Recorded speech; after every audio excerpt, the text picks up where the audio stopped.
Hello, I'm Dr. Sri Banerjee, certified astrologer, and in this segment I'll be going over the astrological signs and bodies that are available during the full moon.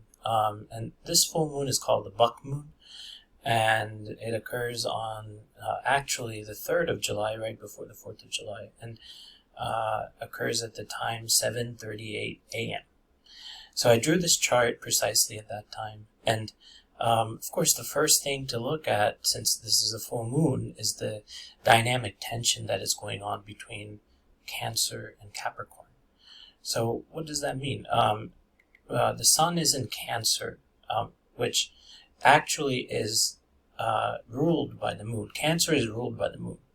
So the dynamic tension is between Cancer and Capricorn.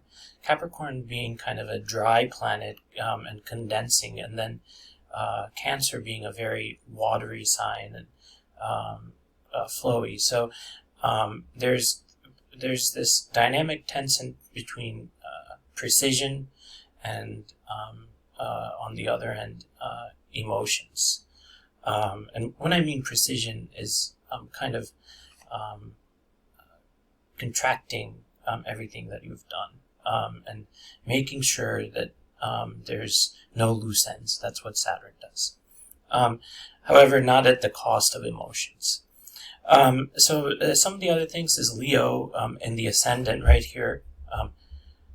And on that first house is our Mars-Venus conjunction that, if you look at my previous videos, I've been talking about ad nauseum, honestly.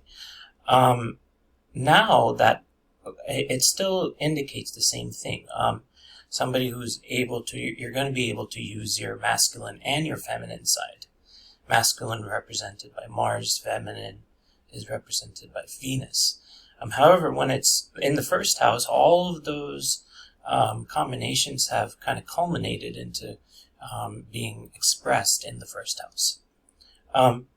Again, I said that the Leo is the ascendant, the sun rules this. I wanted to make sure that we covered that what Mercury and Sun represent. So Mercury typically takes on the persona of the planetary body that's next to it. So you can see it as amplifying the effect of the sun.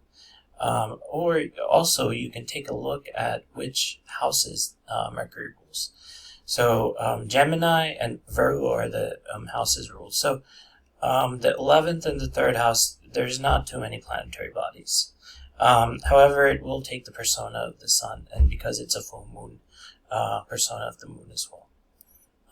And Cancer is, sun is in Cancer, so that's where the dynamic tension is, sun and the moon. So just to wrap this up, Pluto over here is conjunct the 7th house. So in your daily lives, you can any sort of friendships and everything, you may see some changes in that.